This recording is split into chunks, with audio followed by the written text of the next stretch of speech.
That's a picture of my beautiful wife, Jane, standing on the basin of a valley of 1,000 hills in the Kwankalisi region in KwaZulu-Natal. It was just a few weeks after the devastating floods that happened on the 11th of April, 2022, and we were there to do some work.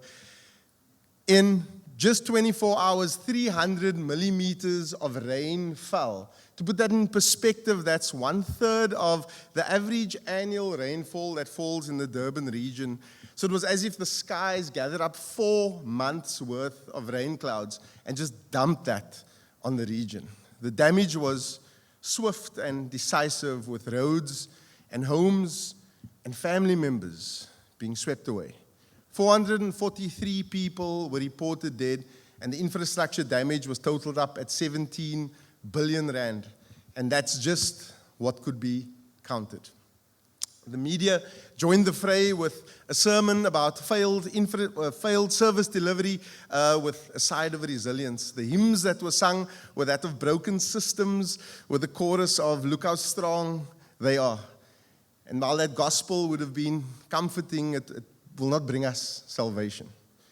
This is a bit of an ad break. This is me on a roof with absolutely no harness, no safety, in a roof that we were replacing at the local school. But the juxtaposition is what I want to present, the work that was being done in the midst of this disaster, in the middle of paradise.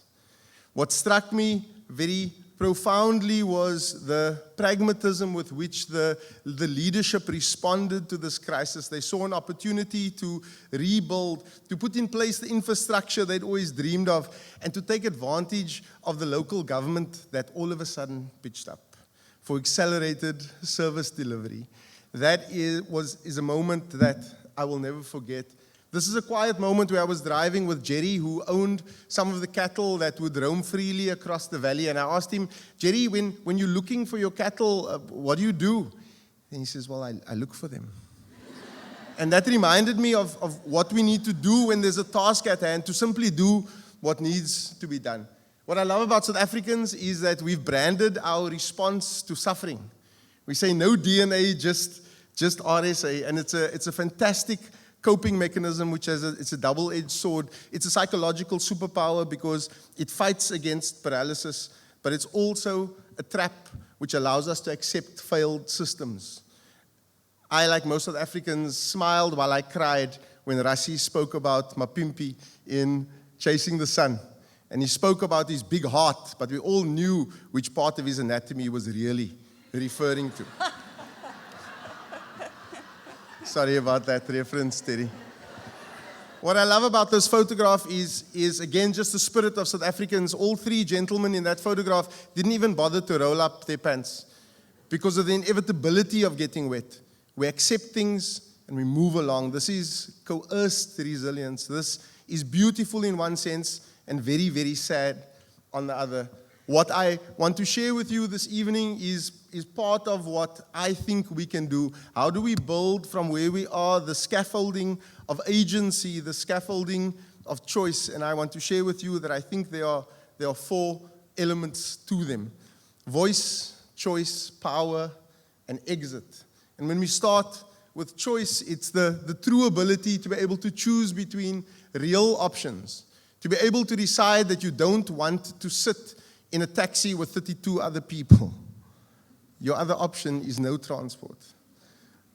Voice is, I want to share with you a really powerful quote that I heard when I visited a local school. One of the teachers said, a child should never be made to pay for something that a parent cannot afford. What is a child's voice in that context when they say, this is not for me, I'm uncomfortable, I don't feel safe? Voice is that ability. Power, the ability to influence outcomes, institutions, and systems, to truly choose. Who of you wanted to resign from your job today and didn't? That's a lack of agency. But you stuck through it, and your wife looked at you so lovingly and said, thank you for putting up with that arsehole at work. Exit is similar. It's the ability to walk away without punishment. I'm not going to ask any of you if you're in troubled marriages, but can you, thank you for not answering that question. But can you imagine the ability to walk away without punishment? That an exit sign is not just compliance, that there's a real world on the other side of that door that you can truly access.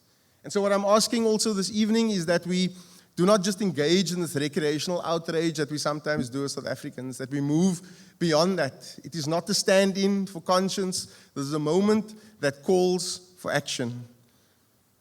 We occupy very powerful intersections. We need to leverage our privilege. We sit in boardrooms and braai rooms where conversations of influence are held, where we can allocate budgets, where we can raise the minimum wage of the people that work in our homes, where we can do something, however small.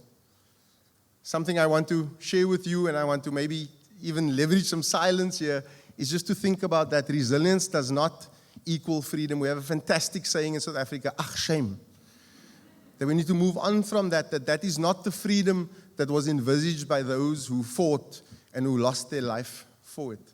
The mantra that we held when we were working in the Valley of 1,000 Hills was the thinking of what will we do when the rains come again? What will we do? How will we partner with communities, with each other, to build the South Africa that we envisage? And so I want to end with this. I move around and I love taking photographs and videos of our national flag flying above public spaces and monuments. This is on one of the 1,000 hills in Kwankolosi, and I want to use it to salute you and to thank you for being part of this grand project of growing South Africa. Thank you. Yo! Thank you very much. Stay a second.